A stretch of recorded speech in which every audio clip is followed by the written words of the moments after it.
Sergeant Daniel Hodges responded to a call that alleged individual before shot at the Department of Information Hospital on West 4th Drive. On scene, officers could hear a woman yelling that she was shot and needed help. The officers took cover and entered the apartment and noticed a male was also shot. The officers then rendered aid, and that's when the gunman exited a back room, firing two shots at the officer. Keep coming with your letter for approximately Officer Lopez continued his dialogue until the arrival of Special Weapons and Tactics Officer Orlando Sanchez, then took over the dialogue with the offender. For another hour, Officer Sanchez patiently spoke to the offender and on multiple occasions was very close to getting him to surrender peacefully. Finally, Officer Sanchez convinced the offender to come to the front room area in view of the officers. The offender was armed with a handgun, raised the gun and pointed at Officer Sanchez, who in turn fatally shot the offender. That offender did die. As for the two victims, those seriously injured, survived. Walt Disney Company is the latest big company to announce layoffs. CEO Bob Iger has announced the company will cut about 7,000 jobs as part of a, quote, significant transformation. The job cuts amount to about 3% of the media and entertainment and global workforce. Iger will return as CEO in November. This is pressure to help boost the company's stock price, which has tumbled 24% in the last year. Now to new troubles for embattled Congressman George Santos. He is now facing a new measure unveiled by Democrats in the House to have him removed from his seat. But with Republicans in control, it's unlikely to go very far. Eyewitness reporter Shantae Lance, live outside Santos' district office in Douglaston, Queens, with more. Shantae. Well, David, I can tell you this is probably the first time an actual substantial piece of legislation has been introduced to other members, by other members. It will go to the House Ethics Committee and could go on the floor for a vote. Again, first time. George Santos, the congressman, has been pretty vocal over the past few weeks, becoming more vocal with both reporters and online, but today, he said nothing. Silence from Long Island Congressman George Santos outside of his office amid a swarm of reporters. One of the final straw was giving access to classified information. Now, he's literally giving someone that's a fraud and a liar access to their secrets. That's just not acceptable. Democratic freshman Robert Garcia from California is introducing a resolution calling for Representative George Santos to be expelled. As a politically person, Latino, I looked at Mr. Santos as someone who's actually very similar to me, except that he lies about it. New York Congressman Richie Flores from the Bronx and Bill Goldman from 5 other House Democrats as sponsors. He does not have any credibility to walk these halls of Congress. He does not belong here. The majority of House Republicans in New York, like Long Island Congressman Anthony Diaz-Canzito, have also called on Santos to resign. George Santos is a sociopath, and he, at this point, I think is actually enjoying all of the media coverage. Governor Kathy Hochul had a meeting with the New York delegation on Capitol Hill last night. George Santos was not invited. His colleagues want nothing to do with him. His constituents want nothing to do with him. He's persona non grata to every single Republican except the leadership that's protecting. The bill will go to the House Ethics Committee, which means it could land on the House floor for a vote. The American people have a right to know where each and every member of Congress stands with respect to George Santos. This mainly Democratic push could be a long shot. That's because you need 2/3 of the vote from the House to vote George Santos out of his office. What do you think about these tech companies kind of joining in and jumping in on this whole AI craze here? And then do you think it's good or bad for the industry? Well, it's super good because it's going to be a very disruptive model to see those chat bots coming into their apps. It's going to be a massive change to their products. So, of course, it's extremely good for them. They cannot ignore it. They've been working on it since 2017. Let's not forget that we are the main publisher of this research worldwide on generative AI. So they were coming. They just announced it. Gabrielle, David here, and I'm wondering, well, we're hearing news of this in China, obviously with ChatGPT and others elsewhere, say in the US. I was wondering if you had a look at the technology and just give us a comparison. Really, is China more advanced? Is it the American first? Just give us a sense of the landscape right now as far as this AI chatbots are concerned. So Baidu published in 2021 some research with 260 billion parameters. That's way higher than GPT-3.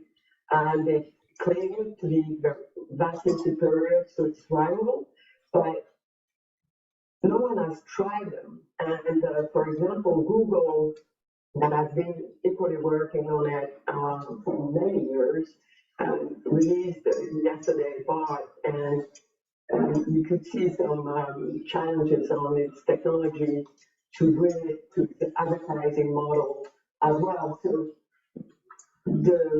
what we see with OpenAI and ChatGPT is totally new. They are not disturbing their own business model. It's new.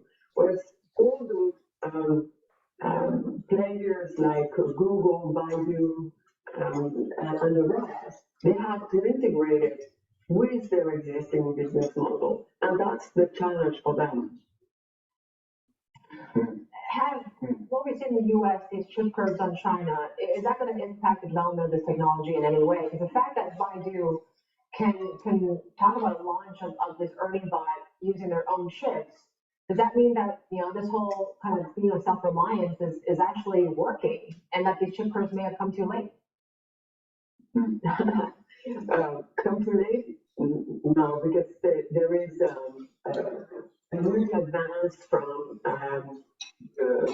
the Taiwanese TSMC and Samsung and Siemens on a much more powerful, newer semiconductors, and they have roughly 5 years advance to the Chinese rivals. So the Chinese are capable of putting their current producing environment and gathering some results with 7 nanometers chips that are produced, but do they have the scale to produce it for the market? We don't know yet. We can doubt this. And Gabriel, and I guess firms that are key, if they are able to bridge this seeming gap at this point, are companies like SMIC, which is coming out with earnings today. What are you expecting as far as the company's capabilities are concerned, that just extrapolate them for us over the next 3 years, as given the chip curves in place right now? Well, the challenge with the SMIC is right now it's benefiting from a very strong demand of the market for lower end chips. Which they haven't proven that they are capable of producing the newer chips.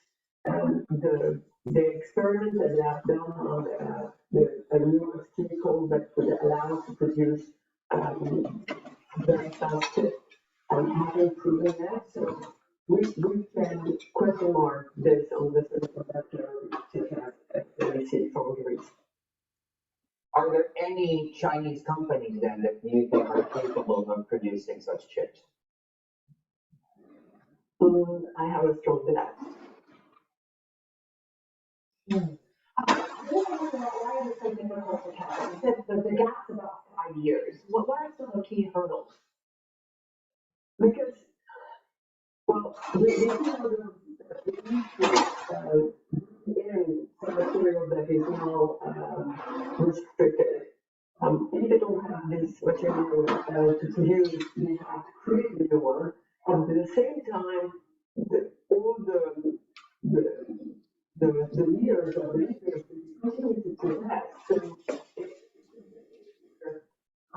the leaders are progressing very fast because they don't have those restrictions.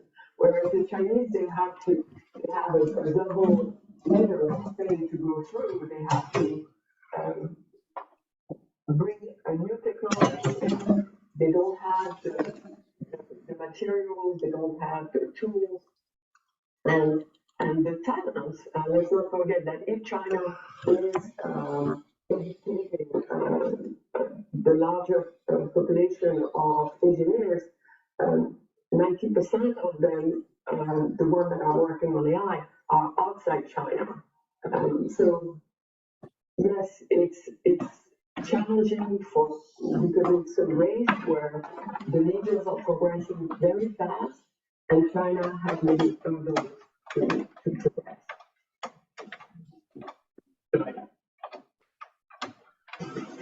As a full-time real estate, I would get tax paperwork, itemize invoices, 1099. It can be a headache, but with TurboTax, it was a fine relief. TurboTax makes it easy to get my taxes done, even if my situation changes. Our teams are here across the earthquake zone. Our chief foreign correspondent Ian Panel traveled to one of the hardest hit areas, the city of Antakya, Turkey, witnessing the moment rescuers pulled a man and his elderly mother alive out of the rubble. But there was also growing anger tonight. So many families saying the government and help simply has not arrived. Tonight, the hope amidst the rubble of one of the hardest hit towns in the earthquake zone, Antakya. It used to be a vibrant border town, but today it's like the set of a disaster movie, with thousands of people buried beneath their homes. Almost every single house in this neighborhood has been totally destroyed. There have been a lot of people coming up to us and complaining about the lack of government help. But as you can see, the scale of need here is overwhelming. What began as a rescue operation is now more about recovery. More than 3 days since the quake struck, the chances of finding anyone alive are now remote. But today, we witnessed just that. The crowd suddenly surging forward. Rescuers think they found someone alive more than 80 hours after the quake struck.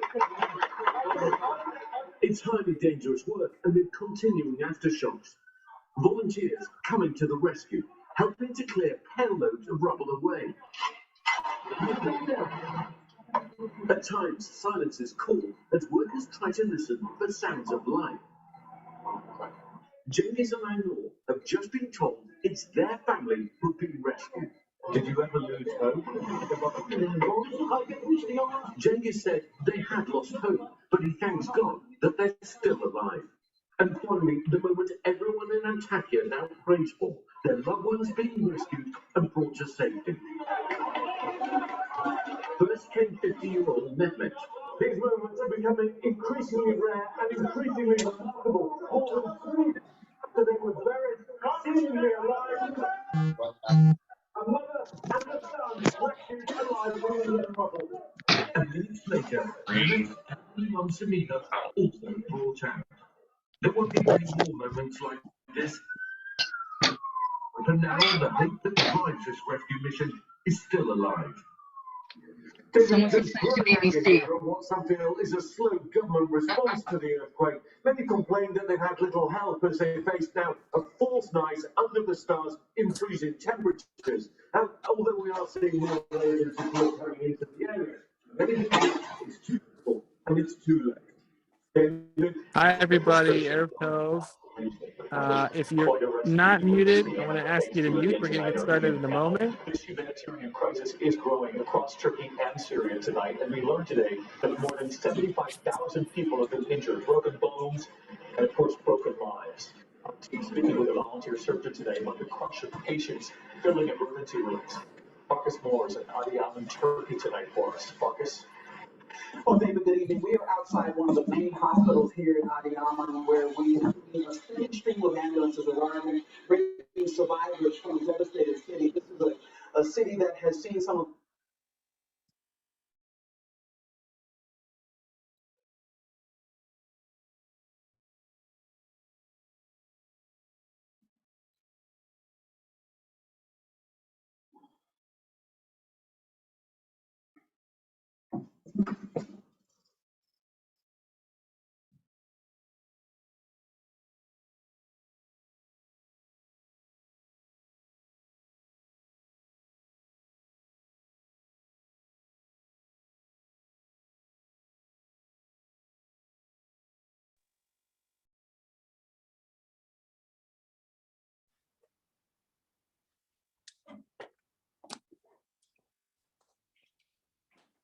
Okay. I know, I just did it for a few minutes. Okay, no, I'll watch from over here. I'll watch from over here. No. We're gonna get started. 7:33. 7:33. It's time to get started. Okay. Welcome. All right. Let's see, get it good. You know what? I'm gonna do like this actually. Crazy. Yeah, that's good. Yeah, there we go. Okay. Hold on. I'm gonna hit out the sources. We're not starting it in 1 second. Thank you.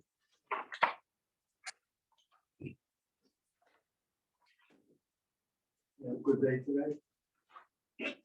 No?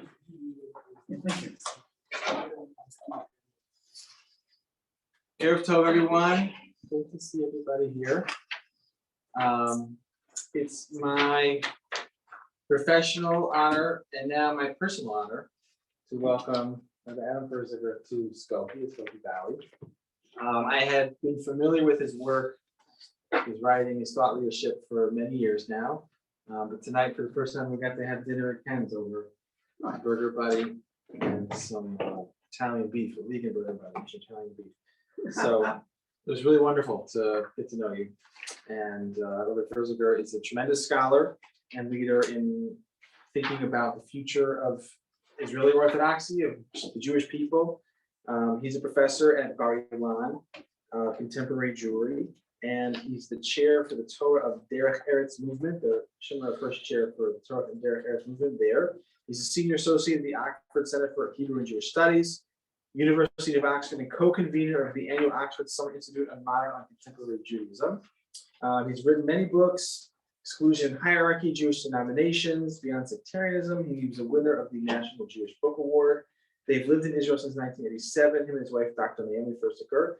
He was also a shul rabbi in Kfar Saba for many years, so he could relate and share some important advice with me over the burger buddy and Italian beef. And he's also done a lot of work in making religious rituals accessible to all kinds of Jews in Israel, making weddings and other life cycle events more meaningful and welcoming and inclusive, which is very, very important. So he's a scholar, he's a leader, he's a really nice guy, and it's great to have him here with us. Welcome, Dr. Ferziger. So thank you, Rabbi Hart. And after that Italian beef, if I could still stand up here, that's a good sign. But thank you for your hospitality, for inviting me. And thank you all for coming out on a rainy, not so cold, but rainy night in the suburbs of Chicago. And I hope we're going to learn some interesting things. And I hope that we'll maybe be able to have a discussion as well. So the person who's at the center of our evening is a rabbi in Israel by the name of Eliezer Melamed, who is the is a Rosh Yeshiva. He's the head of a yeshiva in a settlement which is just above the Arab town of Nablus in the Samaria in the northern Shomron. But the reason he's important, no matter who you are, if you are involved in Jewish life and law, is because he's the author, probably the most important series on halakha, on Jewish law, which has been appeared since the Mishnah Brura, since the book of the Chafetz Chaim, Rabbi Yisrael Meir Kagan, who published a work in the late 19th century, early 20th century, which sort of became, how do you decide what's a really important halachic book? If they give it out at bar mitzvahs, right? It's a bar mitzvah gift, right? So there you go. The Mishnah Brura is like, when I was growing up, that was the bar mitzvah gift, right? If you didn't get one or two or three of those, forget about it. So now in Israel, at least, people are giving, Rabbi, there's some funny screen there. Is that, I was just looking at me, I'm just before you. I don't see the people so much. Oh, sorry. Is that good? Sorry. There you go. Okay. Hi, and I wanted to say for the people who are on the screen, it's very nice to see you. And I just had a very good screen event 2 weeks ago, so I'm oriented. And have a good evening. So Rabbi Melamed has written this series called Pnei Halacha, the Pearls of Jewish Law of Halacha, which is a huge bestseller. It is it's appeared over the last decade and a half, about over 20 volumes on every aspect of Jewish law. Today in Israel, this is a good way to know whether a book is a hit. In elementary schools, when the kids learn Jewish law, that's the book that they tell them to buy. In any, we'll call it religious Zionist home today, you'll see it on the bookshelves. It's sort of like there are two books in Israel, the two authors in Israel in religious communities that 10, 15 years ago didn't exist on the Jewish bookshelf, and now they're ubiquitous. Every home you go to, you see Rabbi Melamed and Rabbi Sachs. Think about it, 15 years ago, did anyone have Rabbi Sachs's books on their shelf? Now everyone's buying Jonathan Sachs, and for good reason. But these are, so Sachs, a lot of people are talking about. Melamed, less so. So today, it's important for that reason.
New York, and my wife and I moved to Israel 35 and a half years ago.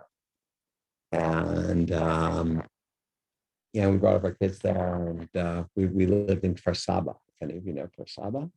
And then this past, and then in June, we moved to Jerusalem after 33 years of Kfar Saba. Anyway, so Rabbi Melamed. The two contextual, the two contexts that are important are a little bit about the main camps within the religious Zionist communities in Israel today. And the second one is to go a little bit more deeply into Rabbi Melamed's biography. After we do that, we can look at some of his ideas more closely, and then I can throw out my thesis as to why I think that he is an unusually important figure in the in what's going on today in Israeli Judaism. That's where we're headed. So since the 70s, or certainly early 80s, the group which has really been, in Hebrew we say movil, which has been the driving force within religious Zionist life in Israel is what's often known as the Merkaz Harav camp. People who were inspired by, who studied with in a yeshiva called Merkaz Harav Kook. It was established actually in the 1930s by the first Ashkenazi chief rabbi of Israel, Avram Yitzchak HaKohen Kook. It was kind of a fledgling place until the late 1960s. After 67, his son, Tzvi Yehuda Kook, Rav Tzvi Yehuda Kook, gathered around him some very interesting and inspiring students. Names you might have heard: Hanan Porat, Rav Zuckerman, Rav Chaim Drukman, who just passed away, Rav, forgetting his name, from Kiryat Shmona. I'll remember his name in a few minutes. Rav Lior, a whole group of people who really became critical figures in architects of Jewish education in Israel, in the high schools, in what's called the Ulpanot. It shut down. Oh, no, it's over here. No, we're good. In the Ulpanot, in the Hesder yeshivas, where they combine army and advanced study, and in the settlement movement. This group internalized and felt that after 67, this was the opportunity to take Rabbi Kook's redemptive Zionism, the idea that the state of Israel was really a step towards bringing the redemption, bringing Messiah, however we describe it, that this was not just a secular endeavor, that there was tremendous religious, Kabbalistic meaning, theurgic meaning to this community, to this framework, and they translated it into their education. They translated it into the idea that settling the biblical lands of Israel was a particular mitzvah, was part of that redemptive process. They translated it into sort of taking over the Bnei Akiva youth movement and educating young people towards those ideals. And certainly until recently, by the 1990s, the early 21st century, almost every high school teacher in religious Zionist high school was a product of that yeshiva or of its splinters, Bet El, Kiryat Arba, think of a few others. A lot of Knesset members were connected to that group. So the Merkaz Harav group really, till this day, is, I would call, mainstream religious Zionism.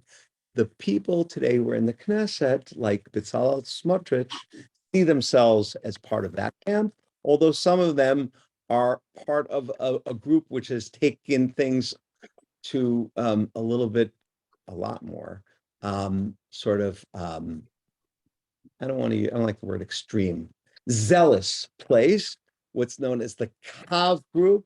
It's affiliated with a splinter yeshiva of Merkaz Harav, which is called Har Hamor, which is led by someone named Rav Tzvi Tau, who himself was a student of Rav Tzvi Yehuda Kook. And they are often referred to as being Chardal. Does anyone know what the word Chardal means in Hebrew? What does it mean? But what does Chardal really mean? I'll give you a hint. You eat it with a hot dog. You eat it with a hot dog. Mustard? Mustard. Chardal means mustard, but Chardal means, as you said, what is your name? Kathy? Charidi Leumi. They combine tremendous commitment to national religious ideals with strictness, a strict approach to halacha, and in the particular case of that yeshiva, of late a lack of tolerance for diversity when it comes to sexual identity and other issues. But that is a splinter group, which is very, very influential. Is there someone who wants to come in? Um, um,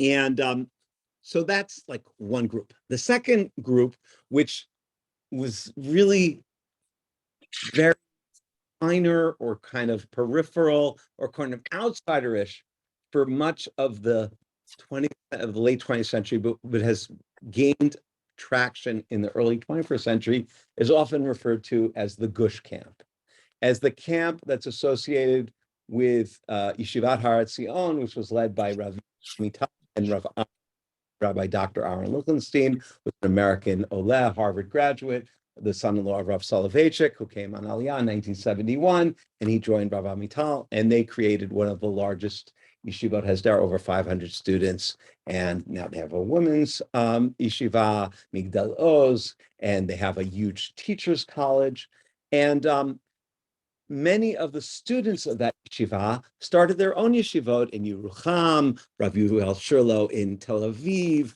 Rav Benny Lau, if you've heard of, is a student of Yeshivat Har Etzion. Otniel, Rav HaKohen. And this yeshiva is Zionist. It's located as well in the beyond the 67 borders. But generally speaking, it is not necessarily as activist, certainly regarding the redemptive Zionism issues. And moreover, the general approach of that yeshiva is to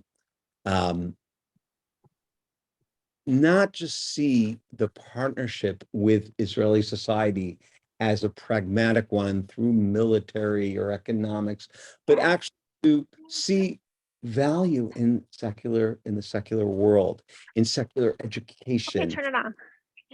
Ideas that actually, and values that come from the secular world, Zoom now. beneficial to the religious world as well. More cooperation, less religious coercion, and certainly a less aggressive approach towards diverse groups within Israeli society. One interesting example which has come up in the last couple of years, where you see the divide between these groups, and there are quite a few examples, but it's an interesting one, is regarding something which might seem quite esoteric, and that is, how do Orthodox Jews study the Bible, Tanakh? So classically, the Tanakh is the word of God. The Torah is the word of God, and it's read as the source for belief, the source for mitzvot, the source for our ultimate role models, our avot and imahot.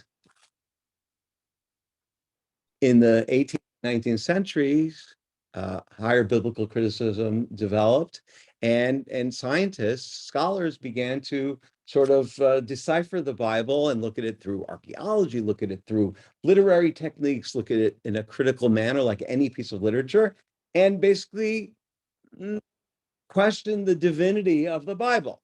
And this caused a lot of panic for many, many Orthodox observant Jews. So most Orthodox positions were to reject this completely, even people who were more integrationists, let's say, like Samson Raphael Hirsch.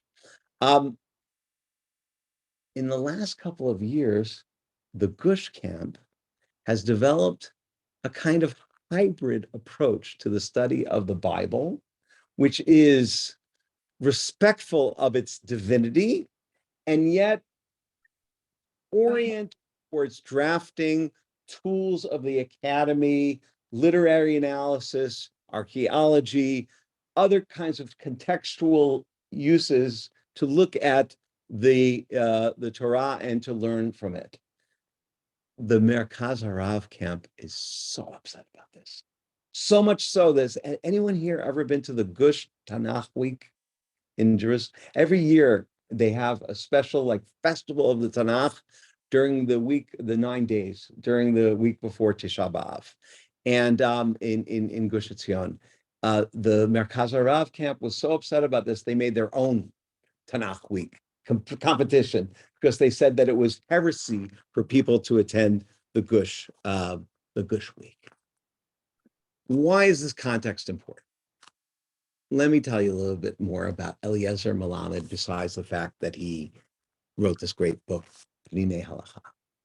Eliezer Melamed, as I wrote here, is a blue blood Merkaz Haravnik. His father, Rabbi Zalman Melamed, was one of the prime students of Rav Tzvi Yehuda Kook. Rav Tzvi Yehuda Kook, who 2 weeks before the Six-Day War stood up in front of even die andere ook aan. Efo Yericho, Efo Hebron. Erg leuk. Avot. He said, where are those biblical lands? Where are those places that we lost in 1948 and they're not part of our state? And 2 weeks later, the IDF, the Tzahal, captured them. And Zalman Melamed, the father of Eliezer Melamed, sat there and heard that speech. And he went and started a yeshiva in Beit El in Binyamin area north of Jerusalem, which is a classic Merkaz Harav yeshiva, very oriented towards the redemptive Kooknik approach, very oriented towards settlement, very oriented towards a strict approach to halachic observance, loving all Jews and encouraging their students to serve in the army and be upright Israeli citizens, but in that classic Merkaz Harav way. Eliezer Melamed also himself learned in Merkaz Harav. By the way, I forgot about his mom. His mom is no less famous than his dad. His mom was the founder of something. Anyone remember this? A couple years back, it was called Arutz Sheva. Yes. That was, remember that? That was the settler answer to the Voice of Peace. There was the Voice of Peace that broadcasted from a boat off the coast because it was a pirate radio station, and the settlers decided they had to have a counter, and they created Channel 7, which eventually the Israeli Supreme Court, interestingly, decided that both were illegal, closed them down, and his mother went and turned Arutz Sheva into a media empire. They put out a weekly newspaper. They have a very active website that's a news website. They're always there. They use Facebook and Instagram and all the different social media tools, and they're very, very influential. That's his mom, Shulamit Rabbanit Shulamit Melamed. So really blue blood. He went to Merkaz Harav Yeshiva, the son, who's now about 60. When he was in yeshiva in his early 20s, he was asked to be the head of the Bnei Akiva chapter in the old city of Jerusalem. And one of the first things he did was to demand that from now on, there should be 2 separate chapters, one for boys, one for girls. That it was wrong to have fraternization between girls and boys in their teens in this youth program. Classic Chardal type of policy, right? Classic, moving towards the Haredi, towards the more strict, less, I don't know how you'd call it, open approach towards religious and social life. So Eliezer, in his young period, was very much a part of that. Later on, when he founded his yeshiva, he also seemed to be even on the extreme end. And here I'm going to tell you something, which it's important to know this, but I don't want this to be the crux of our whole discussion, just because it's one piece. He wrote a letter in the months prior to the horrible assassination of Yitzhak Rabin, which some people at the time, he was in his 20s then, saw as one of those rabbis who kind of opened up the gates towards people thinking that they could take the law into their hand. No one ever, arrested him. He was never accused. He was never. But my point is, he certainly wasn't a moderate figure at all. In 2000, when was the when was the withdrawal from Gaza? 2005, 2006. He told his yeshiva students to the Sarev Pekudah, not to follow orders, not to follow the army command and take people out of Gaza. And for that, the Israeli government took away their status as a government-sponsored, financed yeshiva, where army soldiers could study and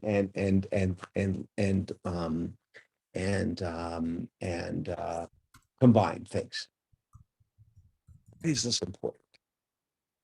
Because he has credibility among the people who are, you don't want to use the extremists. Not only credibility, that's where he grew up. That's his camp. That's his milieu. That's his bread and butter. These are his people. When he started writing these Pninei Halacha books, people were so happy. Here's one of us. It's not a Haredi. We don't have to use their books anymore. It's not someone from Chutz La'aretz, from America, who's sending us books. Here we have a young Israeli guy who served in the army, who's training his own students to serve in the army, who's putting out a halacha book. The state of Israel is now, on its way to being independent and to being Ki Mitzion Tetzei Torah, being the wellspring for Torah and for halacha. Over the last couple of years, and here's where we get to he started to demonstrate a different tune. I have to say, first of all, if you read halacha and learn it, you'll see he is not strict at all. He is very moderate. He is very, very even-handed in his halachic approach in many areas. And that's something that anyone who learned that book even 10 years ago realized.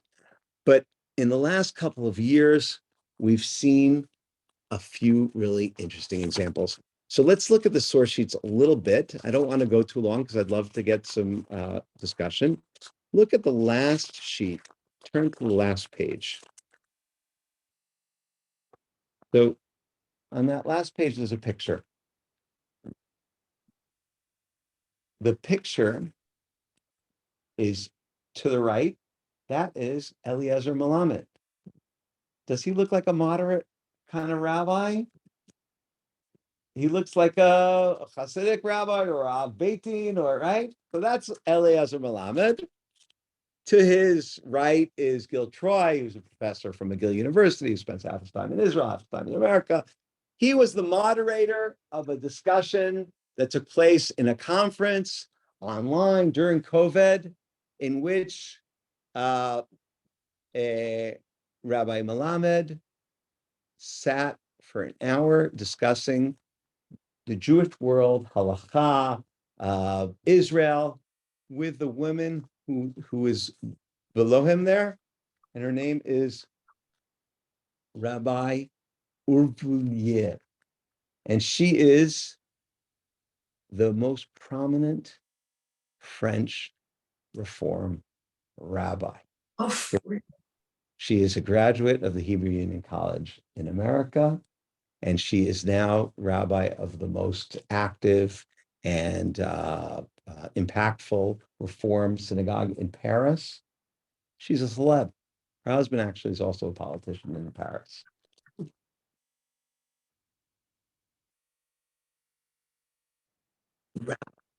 It was attacked by his friend. All the people who thought that he was their guy, he was bringing it, he was going to establish through the Jewish law that their camp had really taken it to the next stage. They started saying terrible things about him. How could he meet this Reform rabbi? How could he meet a woman rabbi?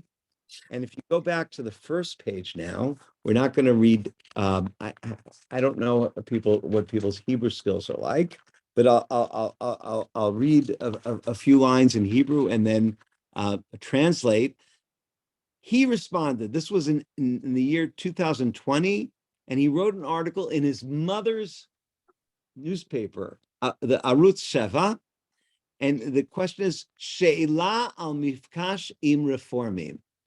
People ask why I meet reform people. Why am I willing to meet reform rabbis? And he goes through a whole thing. He says, we're Jews. We don't agree on everything, but we have a lot that we share. Why should we, there are things about the reform movement in the past and in the present that I don't agree with. But there are many Jews in this world that their connection to Jewish life is through the reform movement. Why would I want to boycott? Why would I want to insult? Why would I want to detach? And he writes in the second paragraph, Yachas hara'ui. Omnam ken. You see where it says, the second paragraph, it's bolded, Hayachas hara'ui, the proper approach. Yesh beinenu iyaskama. We have differences. Nokevet b'yachas likarei emunat Yisrael v'torato regarding theological issues, core theological issues. Ad kidei kach she'einenu maskimim lachshiv et reformim k'zerem shemevatet masoret haTorah. We don't believe that the reform approach is the accepted theology of our tradition. And he says he refers as well to conservative Judaism. And then he says in the fifth line in the middle, Uvefoal, hen mechazkot et hazehut hayehudit shel chavrehem uvechach me'akvot et talich ha'itpalut shemirachesh batvutzot.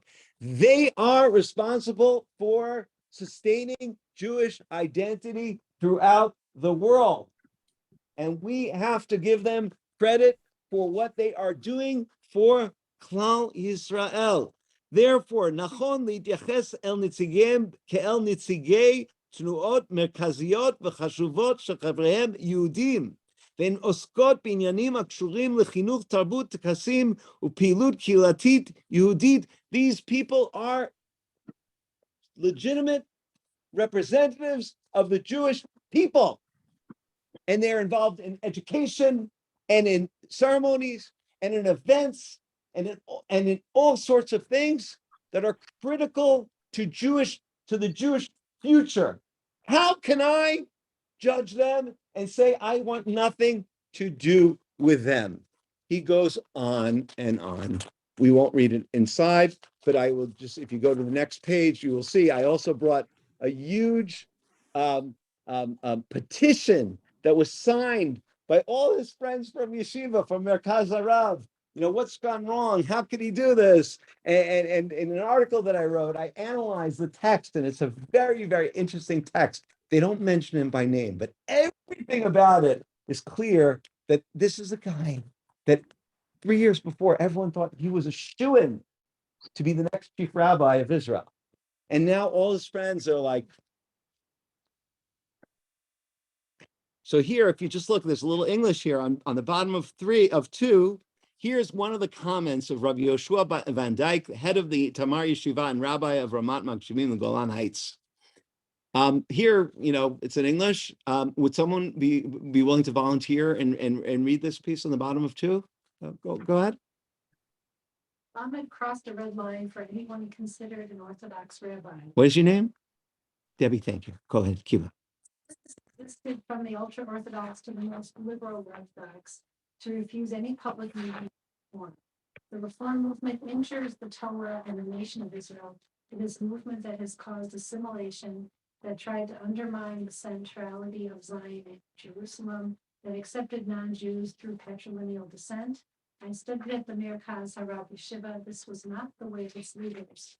I just want you to know it was good that I gave you the background, right? Right there. Okay, keep going. Here's another one of his colleagues. Yeah, Rabbi Dror Aryeh. This in the Cowboys of Noam political movement was even more adamant. He described the June event as Malamad's cooperation with the reformers who are fighting and fought the Torah at the lines. Okay, so here's one area where Melamed has shown a different face than that blue bud background that he came from.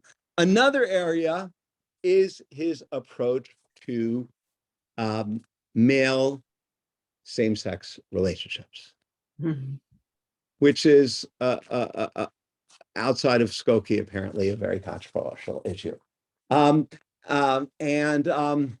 No, it's an issue which is complicated. It's on a personal level, on a communal level, on a congregational level, and Israel is a more conservative society than America in many ways.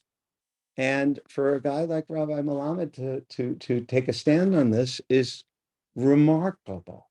It's remarkable in an environment in which his former yeshiva mates are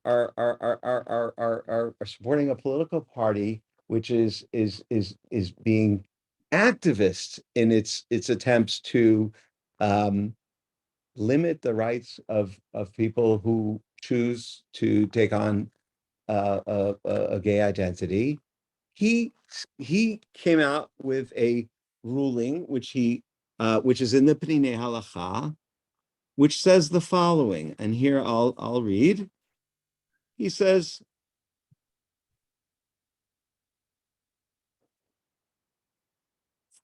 look, we have to treat people as human beings. I'm not going to say that the Torah says this is okay. I'm not going to say that the Torah doesn't say that this is a sin according to normative, formal Jewish law. But that doesn't mean that I treat people with indignity, that I don't treat them as Tselem Elohim, as God's creations. He says in the third paragraph, in the second paragraph, he says, "Umikol makom ein lachmir biyachas lechotim b'zeh yoter me'asher biyachas lechotim b'shar averot hamurot." I don't understand. Years ago, we understood that you couldn't be strict regarding people who don't keep the Sabbath, and you can't exclude them from your communities, and that Jewish life is more diverse than it was 500 years ago. I wrote a whole book about this, about that subject. Is this sin worse? Are these abominants and everybody else who commits biblical prohibitions, it goes against biblical prohibitions, they're okay? No. I think the Torah should be, but it doesn't mean that I'm going to ostracize and outcast people who don't keep all those laws. And just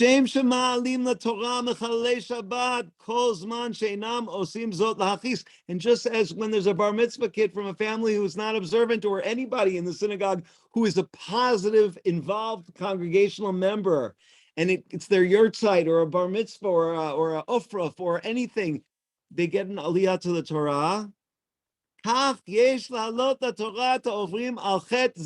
So too, someone who is an open homosexual should be given an aliyah to the Torah and shul and be honored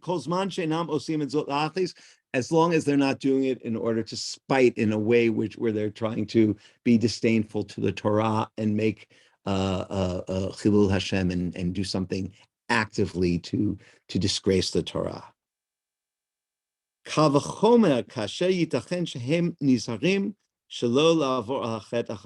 And those people who are attracted to their own sex, who refrain, unbelievable self-control. It's something inhuman, he says.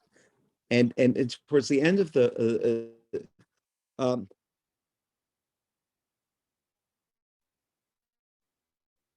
of that second paragraph, of the third paragraph, he says, the chol od, four lines from the top, from the bottom in the middle, chol od hu eino machzin et nitiyato ve'eino matris bechato, as long as he's not flaunting, he's not trying to, recruit, he's not trying to push it on other people, aleinu lekavo lekila datit, our obligation is to bring him closer to the religious community. So that he should be able to grow closer to Torah, go closer to mitzvot. Why would we want to alienate a person for when and this is, you saw the picture of this rabbi. This is not modern Orthodoxy. This is not YU. This is not Chovevei Torah. This is not Gush. This is Merkaz Harav, blue blood. V'yuchal litrom lakila v'lechevra mikol hatov shabo, because he's full of good. And if we give a space and we embrace, this person will contribute to the community. It's classic Cookian. It's just taking it in a way that the Cookians don't take it anymore. That was what Rabbi Cook said about Zionism. He said Zionism may not, secular Zionism is not what we believe in per se, but they've brought the idea of our national identity. They've brought the idea of renewal, of renaissance, of the Jewish nation, of our identification with our land back to the center of Jewish life. So basically, he's translating what he did learn in Merkaz Harav in ways, and applying it in ways that his compatriots would not do. That's a sophisticated, nuance that he's doing. But you see those echoes if you look at his wording. One more example, and then we'll kind of get close to our summary. Okay, we're good, Rabbi? This is very technical, but it's important. And it's not squeamish, but I don't know how much people talk about these things. Okay, so a couple of years, fairly recently, he's going one by one by the different halachic subjects. Fairly recently, he put out his book on Jewish family purity, on Hilchot Nida, Taharat HaMishpacha, Mikvah, couples, when they can be together, when they shouldn't be together, according to a woman's cycle, all these issues, birth, marriage, all these different issues, which are very, very critical, central ideals and obligations within the halachic framing. So he says the following. He says, well, maybe I should put it this way. It's in the text.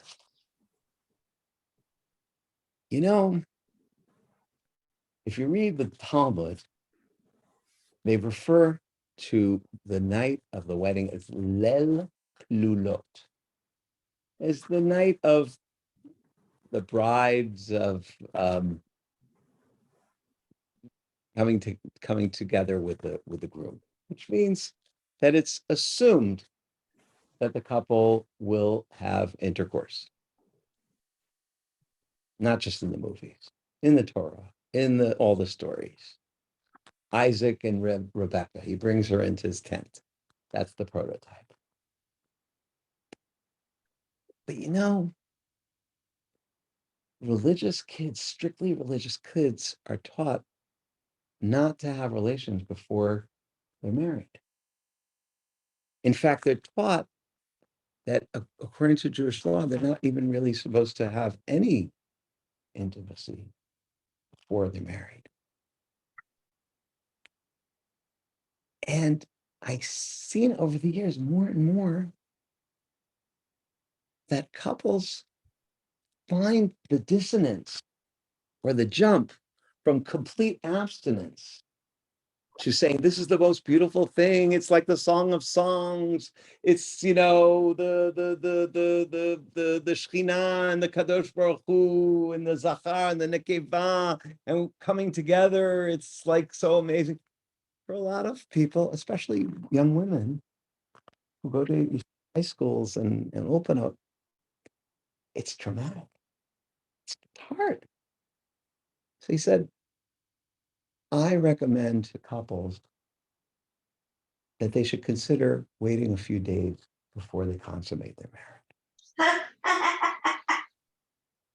Was that funny? And he wrote this in a book. Could be together, they get to know each other physically, emotionally, etc. Towards the end of the Shabbat Brachos. Wrote terrible things about it. How could you say that? How could you write that? And people even wrote the following. We also tell couples that, but we would never write it in print.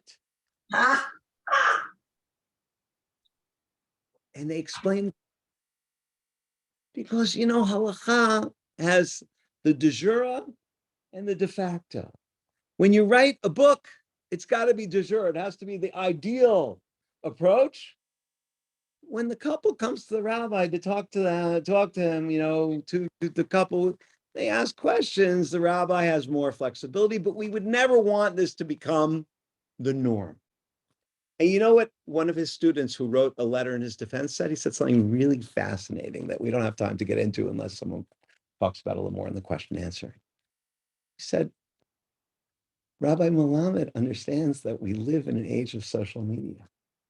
We live in an age where everything is online, where anyone who wants to get exposure to an opinion or an approach, they can get it.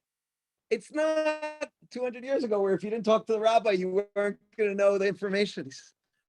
Rabbi Melamed's book isn't just dealing with some new questions. It's dealing with a new social reality.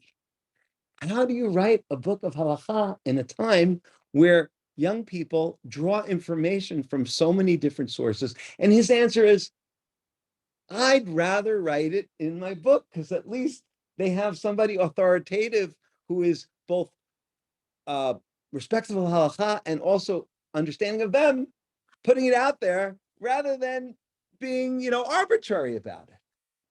And he was criticized roundly for this by, again, mostly people from his own camp. There are more examples, but these are 3 examples. Why is this important?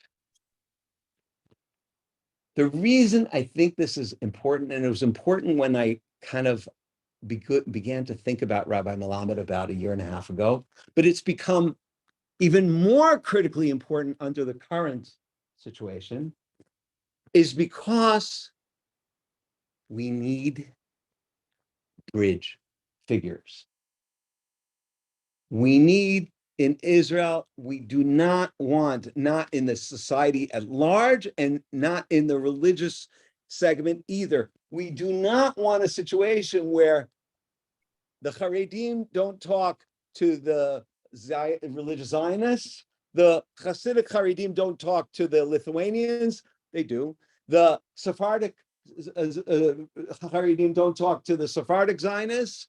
And even within the religious Zionists, the Merkaz Harav or Kav camp doesn't talk to the Gush or more progressive liberal open camp. And all of a sudden, I discovered this person who's a hybrid, who's as legit as it comes when it comes to his knowledge of halacha and his ability to produce authoritative halachic rulings, who is not, a card-carrying liberal by any means, has his own background, and maybe in some areas would make us uncomfortable politically or socially in certain ways. But at the same time, he shows flexibility. He shows that he is not just party line. He is not just making decisions based on what the people who he is generally associated with think. We need people. I don't say he's going to be the savior, but he's an archetypical, or I don't know if archetypical is the right word. He is a potential figure that can create conversation, can navigate the distinctions, can produce a discussion, a discourse, which is more less judgmental and more looking to find commonalities and ways to address the very serious and very complex realities of a sovereign Jewish society that is still evolving at a very, very fast and unwieldy pace after 75 years. Figures like Rabbi Eliezer Melamed are ones that we need to look to and cultivate and support. And hopefully, as those kinds of people grow and multiply, that will produce more mutual respect and greater possibilities for a positive future. Thank you very much. Open questions. Values that you take some of these controversial positions and write about them, or is it in different writings? So in B'nai Halacha, it's really it's a code. Besides the footnotes, he goes a little bit further. There's what I forgot to tell you is that, and this is part of his social media savvy, you don't have to buy the books. You just have to go home and go online. And if you just write in Google, P'nai Halacha, P-E-N-I-N-E-I, Halacha, most of, I would say at least 12 of the books have been translated into English by Rabbi Eli Fisher. And you could just ask a question, and what does, now with ChatGPT, you could just write, what does Rabbi Melamed think about, who can join a minyan, whether kitniot are permitted on Passover, do you have to change your toothbrush before, whatever it is, because it's all, what? There's a B'nai Halacha app. The whole Hebrew is online. It's indexed. It's available, and more, and not. So that's English, Spanish, Russian, French. I think there's one more language that is coming out in. But in addition to B'nai Halacha, he writes these articles from time to time, mostly in Arutz Sheva, mostly in his.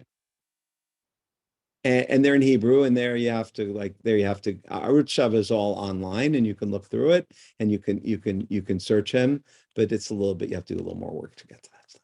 Thank you. This man, you want to know? Yeah. The story of how he evolved is quite interesting. Other than the fact that maybe his awareness of the social media age that we're in may have had some effect on his recognition of reality, so to speak. But other than that, how do you explain his transition, if you will? It could have really started. Okay, so what is your name? Steve. So I can suggest some things. I'm weary of historicizing him because I don't think it's so neat and easy, but I'll tell you a few things about him that are interesting.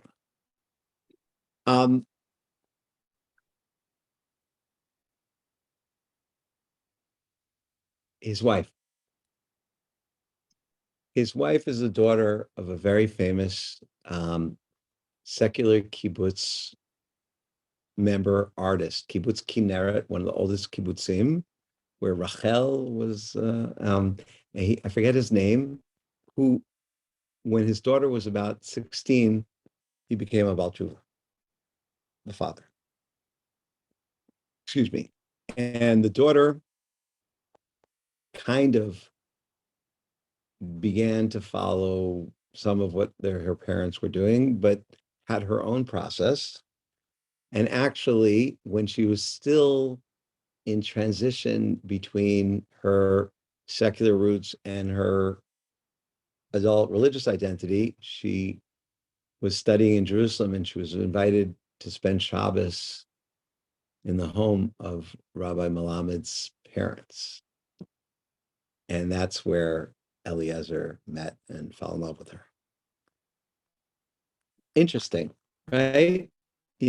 So he has lots of relatives who on his wife's side were not like him, who are probably at his Seder table, who are probably people who he goes to their smachot, who are people who he interacts with. That doesn't always affect people, and that's why I'm a little careful here, because But I think that's certainly something that's a part of his biography that is, I appreciate you asking the question because that's one piece. Another thing that's interesting about him is that, and here in his yeshiva Har Bracha, he's really the Rosh Yeshiva, not just in terms of teaching Torah, but he's very involved in guiding students. So, for example, he doesn't feel that everyone should just keep learning Torah as long as they can. He thinks there are people who need to learn Torah because they're very good at it, and they can be good teachers and writers and rabbis. But he encourages, he tries to help his students think about what their yeshuv, what their settlement needs, and what the state needs. And he'll encourage some students to learn electrical engineering, and some students to learn math, and some students to learn accounting, and some students to learn law. And he's like, he has this very interesting orientation towards, what should be the interface between people who come from a certain religious background and the other aspects, the so-called secular aspects of the state, in a way a little bit like Rav Yaakov Meidan, if you might have heard of him, who is now the Rosh Yeshiva of Gush, interestingly. I think that's the second thing. And I do wonder if like kind of the pushback from some of the more extreme behaviors that he exhibited early in life might have caused him to kind of think, was that immature? Was that not appropriate? Maybe I have to rethink some things. But what is for sure is that he's an independent-minded person, and I think that's really at the core. And those eclectic kind of things kind of are manifestations of that. Years ago, a colleague of mine, he studied Peterson Park, Black area. He said his grandma gave a speech that Peterson Park is after Lincolnwood? Yeah. No, I like to get my geography right. It's only my second time in Chicago. Said that it's better that Jews don't go to a Reform synagogue. It's better that they stay home and go to Reform synagogue. So I responded. I said to him, to the student, I said, did anyone challenge the rabbi? No. Everyone was quiet. I said, I don't really agree with that. I said, I understand where the rabbi's coming from perspective, but he doesn't understand that these people from Reform don't know any better. So at least, for instance, on Rosh Hashanah or Yom Kippur, it's better that they go to the Reform temple than go shopping and eating. I said, at this point, I said, if you get to meet him, meet these people, I said, at least by going to Reform, they have some knowledge. This way, you can always, I think it'll be easier if you invite them to your home or just invite you to shul. They'll be more minded or more pliable to a different way of thinking. I'm just going to respond, if I can, to that in a way that sort of, I don't know if I'm responding in the context of Rabbi Melamed, but maybe a little bit. I think it's important to understand things about those kinds of statements by that rabbi. And I've spent quite a lot of time reading those kinds of comments and viewing and listening, etc. I think one thing is that in America in particular, I'm using this ironically, within Orthodox Jewish life in America, there's a masoret of polemicism that from the 1930s through the 1970s, the denominations were struggling with each other for members. American Jewry was developing, was growing. And I'm sure people who grew up in Chicago know this. I mean, Chicago is unusual because you not only have Orthodox Reform Conservative, you have traditional, like this shul was, and that is a unique phenomenon of the Midwest. There's a little bit in the Northeast, but much less, and certainly you don't have that really on the West Coast. So sometimes when I see people or groups pulling out that it's better to stay home than to go to the Reform Shul, it's just sort of like that became the classic approach because it's a way of saying you should go to the Orthodox Shul. I mean, just to not to give credit, but just to know how pervasive it is. Rabbi Joseph B. Soloveitchik, who certainly considered the most influential modern Orthodox thinker, said that. He was asked in the 1950s or early 60s if a person, if there's only a mixed seating, he didn't even say conservative reform, a mixed seating synagogue in their neighborhood. And it's Rosh Hashanah, and on Rosh Hashanah, there's a biblical obligation to hear the shofar blown.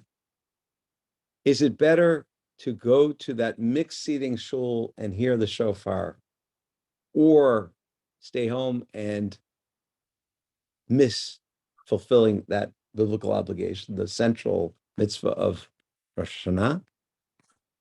And Rabbi Soloveitchik didn't say, well, why don't you stand outside and hear it through the window? Or why don't you stand in the hallway? Or why don't you just come in for the shofar reading? And then there are all sorts of in-betweens that he could have said. He said, better to stay home. So I think he too was part of that polemical world. That's one thing that we should be aware of. I think we should also sometimes be aware of the fact, and that for some people, it's halakha. It's important to understand that for people who take Jewish law seriously, we generally respect them. But somehow when there are issues that we don't agree with socially or ideologically, we tend to immediately assume that it's not really the law that they're trying to abide by. It's really some polemical, ideological thing. Often it is, but sometimes it's not. Sometimes people really think that entering a Reform temple is against the law. And I think it's important to consider that. On the other hand, we learned a long time ago, some around the 1920s, a French Jew by the name of Emile Durkheim, one of the fathers of modern sociology.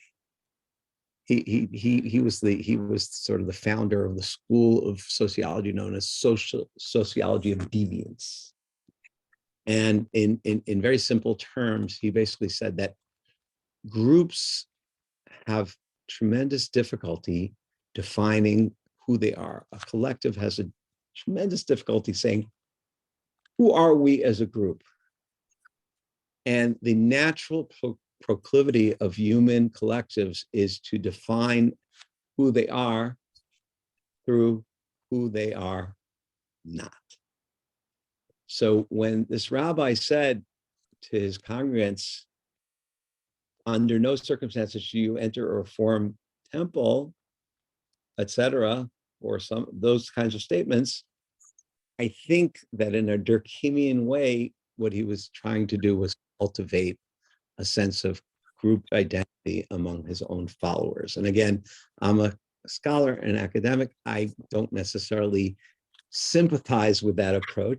I do try to understand it. And I think it is important to do that. I think it's a good segue also into saying that what I spoke about today is Israeli Judaism. And in Israel, there is a Reform movement and there is a conservative movement, but they're much, much, much less impactful than in America. And so,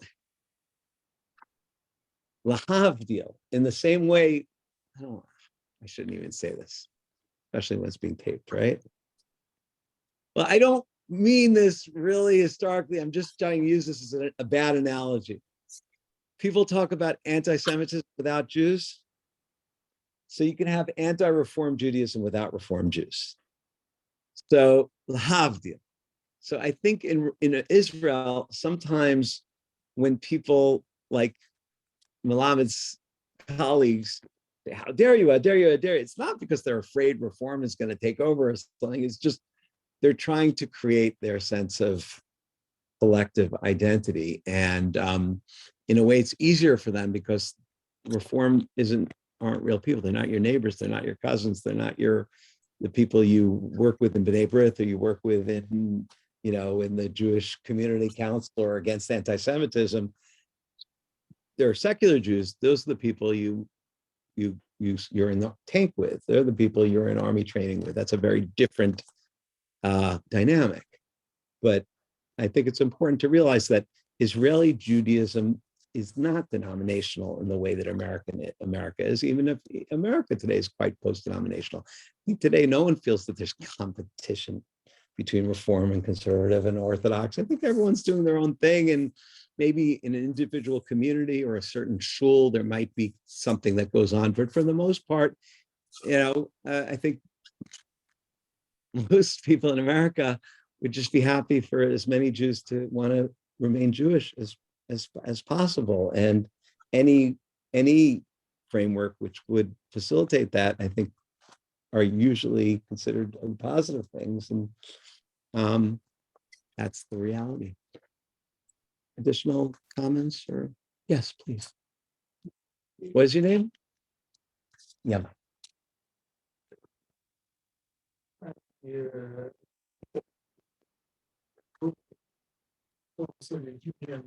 Yes. And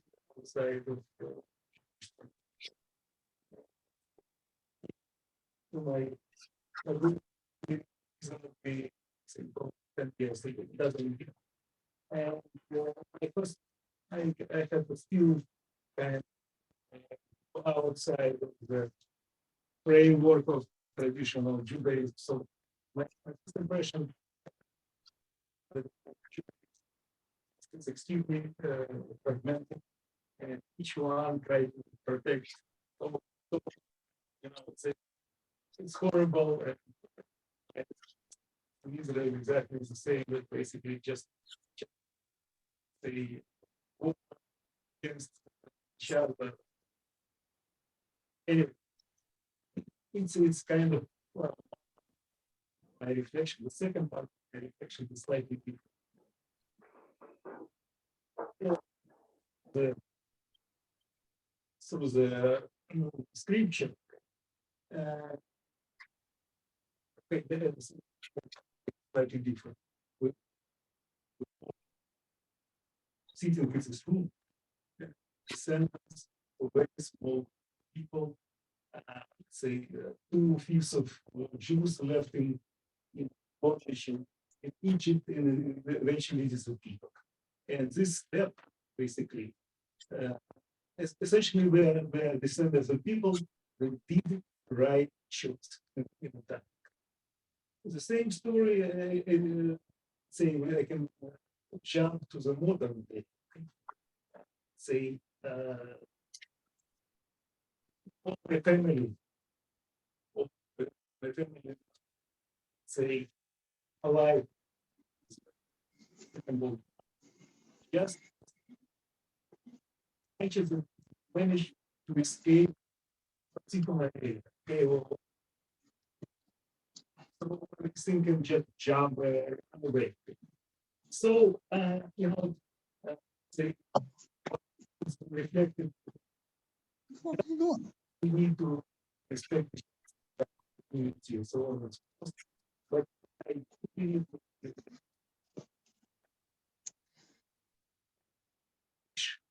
stay where we are. We need to, I would say, to our principles.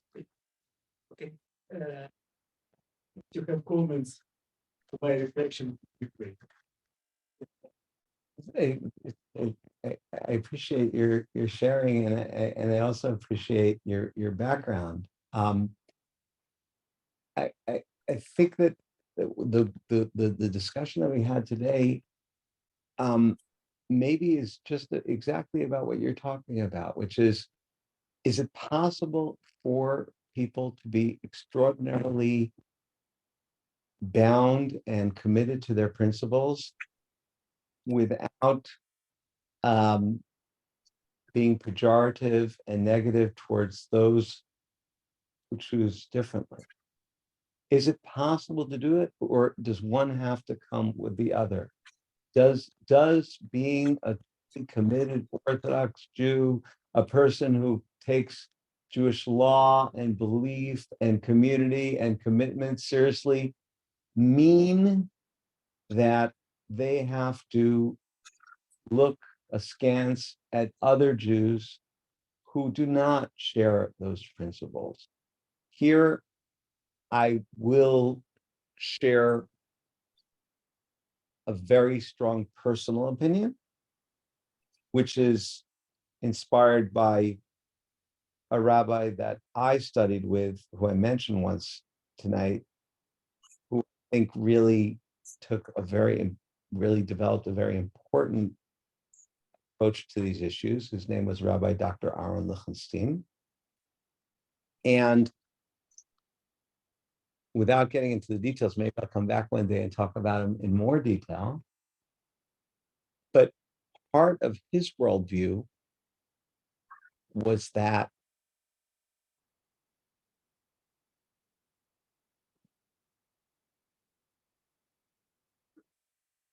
a person's moral fortitude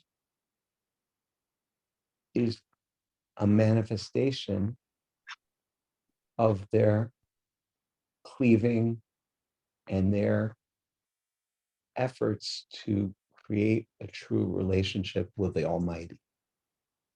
That the idea that there is this sacred world, and then there's like how we deal with other people and other groups and those who are others, those who are different, is an anomaly to him, is not something which is a true reflection of the religious personality, of the religious quest.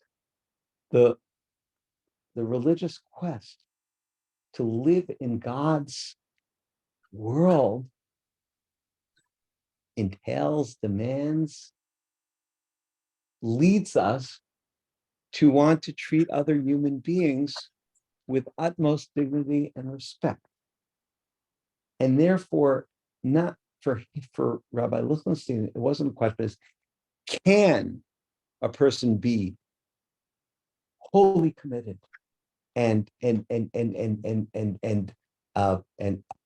obedient and observant to God's commandments and also respect other human beings? It wasn't can they, it was how. That the goal, the challenge for every Jew, for every Orthodox Jew, for every Torah Jew, for every person who really, really cares about these values, is how to create a healthy and a meaningful balance or synthesis between those aspects of religious existence. Not easy, but what I want to say is that it's not a matter of reneging on principles. It's reifying one's principles. It's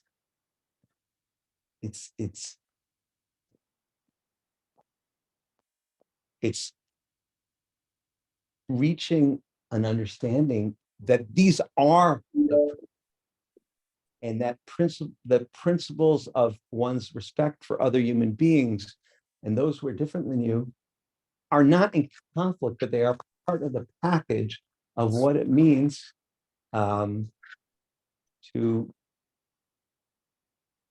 try to bring God's presence into this world. I think that's a good place to stop. I want to thank you very much and wish everyone a Shabbat Shalom. Thanks everyone who joined on Zoom, and thank you again, Doctor. Thank you all. I really appreciate it. Let's for hope coming. otherwise.